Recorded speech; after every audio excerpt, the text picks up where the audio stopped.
gázzal játszhatunk egy picit. Úgy.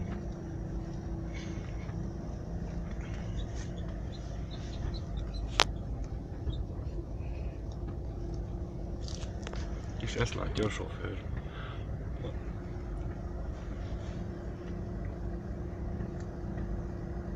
Jó, egyenesben tartunk. Benyomod a kuplungot. Benyomod teljesen, nyugodtan, bátran, és most fékezünk. Fék. Na, akkor leszállsz a fékről, és a kuplungot lassan csak engeded ki. Lassan.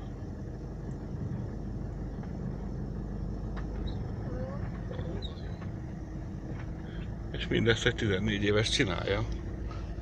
Boldog szülinapot tudsz vezetni.